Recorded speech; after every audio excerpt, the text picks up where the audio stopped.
राज ठाकरे कल उनका सदस्य नोंदणी का मुहिम रायगढ़ के यहां शुरू हुआ।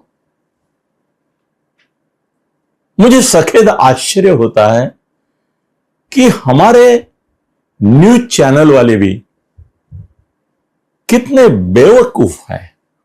बेवकूफ।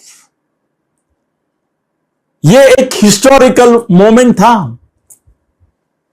राज साहब के लिए, मनसे के लिए, कि एक शुभारंभ कर रहे थे सदस्यता मुहिम का। और टोटल मैंने सभी चैनलों पे मेरा सर्फिंग चालू था, देख रहा था क्या हो रहा है, क्या हो रहा है, क्या दिखा रहे हैं, कैसे दिखा रहे हैं, ये इवेंट जो है किस तरह से लोगों के सामने पेश किया जा रहा है। इसमें जो नाट्य है, रोमांच है, एक आशा है, अपेक्षा है, मनसे के वृद्धि की कोई एक नियोजन है, प्रयोजन है, संयोजन है, वो किस तरह से दिखाते हैं। मगर हमारे बेवकूफ चैनल वाले, मैंने मराठी चैनल देखे, एक कुत्ता एक कुत्ता 10 मिनट खा गया। देखो, YouTube पे जाके देखो, 25 मिनट का कवरेज, उसमें 10 मिनट एक कुत्ता आया, अमित के हाथ से बिस्किट खाया।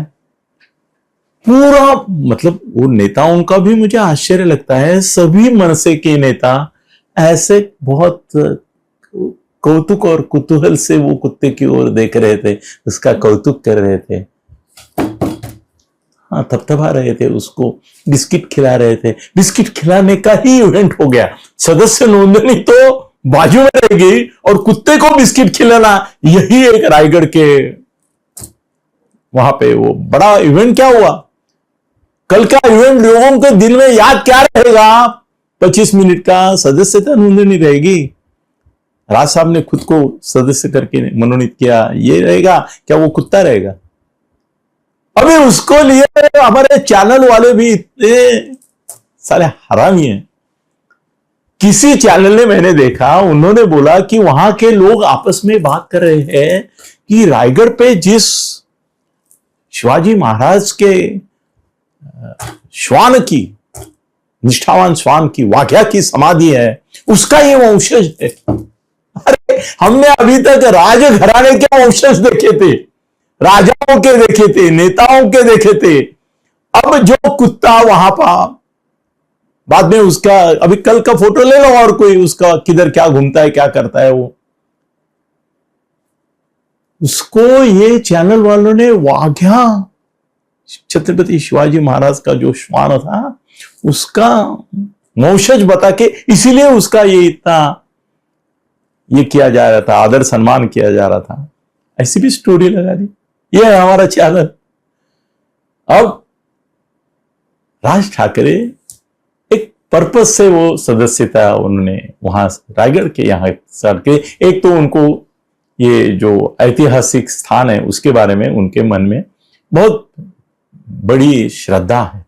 उनको ऐसा लगता है राज ठाकरे साहब को कि ये प्रेरणा स्थान है, हमारे शौर्य पराक्रम के प्रतीक है। और आज समाज में सबसे बड़ी अगर कोई कमतरता होगी तो वो शौर्य की है, धैर्य की है, मनोधैर्य की है। रास्ते पे उतर के लड़ने के लिए कोई तैयार नहीं। सही है, ये बात सही है। अभी का युवा, मैं अभी 76 साल का हूं और उम्र के 15-16 साल से ये सब देख रहा हूं, तो 60 साल से मैं 10-10 साल के बाद बदली हुई युवा पीढ़ी को देखता आया हूं, पत्रकार करके बहुत नजीक से।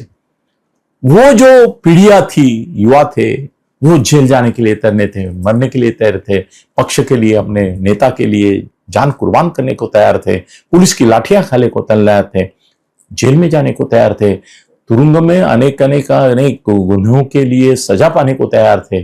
वो अभी खत्म हो गए। अभी राजकीय पार्टी में लोग सत्ता के लिए जाने के लिए भूखे हैं, प्यासे हैं, उत्सुक है। उनको मार खाने के लिए जाना नहीं है, संघर्ष के लिए जाना नहीं है। राज साहब अब ये बोल रहे हैं कि त्याग, समाज के लिए हम त्याग करेंगे। आज त्याग करने के लिए युवा पीढ़ी 99.99 तैयार नहीं है।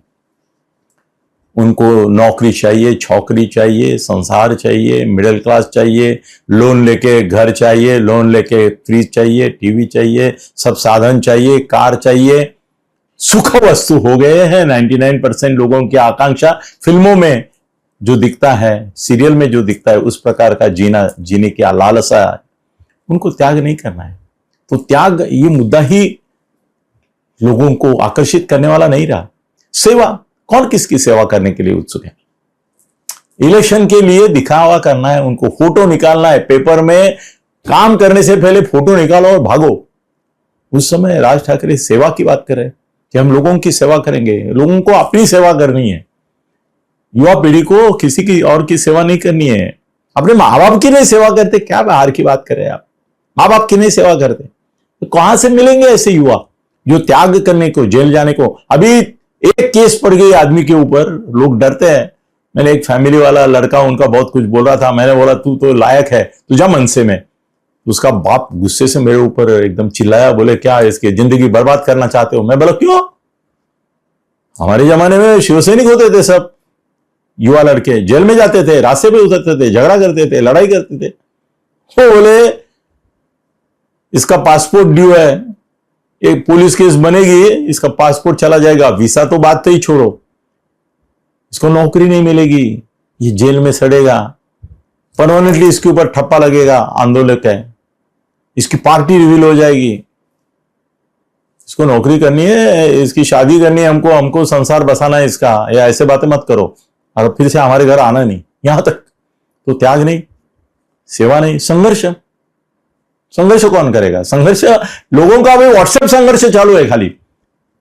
हमारे जमाने में लोग रास्ते पे जाते थे, आंदोलन करते थे, मार खाते थे, जेल जाते थे, सब करते थे। अभी क्या है? अभी व्हाट्सएप पे सबका शौर्य जो प्रकट होता है, उल्टी सीधी बातें लिखेंगे, गाली गलौज करेंगे, उनकी जितनी भी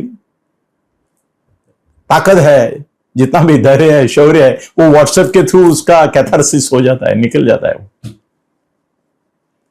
मैं हमेशा बोलता हूं कि व्हाट्सएप की वजह से हमारे युवाओं का धैर्य का शीघ्र पतन हो रहा है, शीघ्र पतन हो रहा है। सबका स्वप्न दोष प्रकट हो रहा है व्हाट्सएप के माध्यम से। अभी किसी को पार्टी में जाना है तो पद के लिए लेटर हेड पे मुझे कोई पद चाहिए। ऐसे में हमारे राज साहब जो अपेक्षा करे कि त्याग, संघर्ष और सेवा, कहां से मिलेंगे ऐसे युवा? नहीं मिलेंगे। तो मर्यादा है, मगर फिर भी राज ठाकरे की अपनी एक ताकत है, एक नैतिकता है। सरकार डरती है उनसे, सरकार को बदनाम करने की क्षमता है, और लोगों को लगता है कि इनके यहां न्याय मिलेगा मतलब ये आवाज उठाएंगे। न्याय देने का काम आखिर सरकार का ही होता है, वो भी उनको मालूम है। पर सरकार के पास न्याय मांगने जाए तो सरकार खड़ी नहीं करती है ना, तो कम से कम इनकी वजह से न्याय की गुहार लगाएंगे। इसलिए महाराष्ट्र में एक विरोधी चेहरा होना जरूरी है। विरोधकों के लिए, अपोजिशन के लिए, लोगों के लिए एक चेहरा जरूरी है, वो है राज ठाकरे, और अकेले राज ठाकरे। बाकी तो सब संघर्ष के बदले समन्वय के पीछे पड़े हैं। सबको सत्ता चाहिए, सत्ता में सहभाग चाहिए, और राज ठाकरे की महाराष्ट्र को जरूरत है। कोई लड़ने वाला, झगड़ने वाला, बोलने वाला कम से कम चाहिए। वो जनता की आवाज उठाने वाली आवाज एक ही है, वो है राज ठाकरे। और इसके लिए मनसे को क्या भवितव्य है, इसके बारे में मैं कुछ नहीं भाष्य करता, मगर राज ठाकरे जी को भवितव्य है, ये मेरा मानना है, कहना है, और यही सच है। धन्यवाद।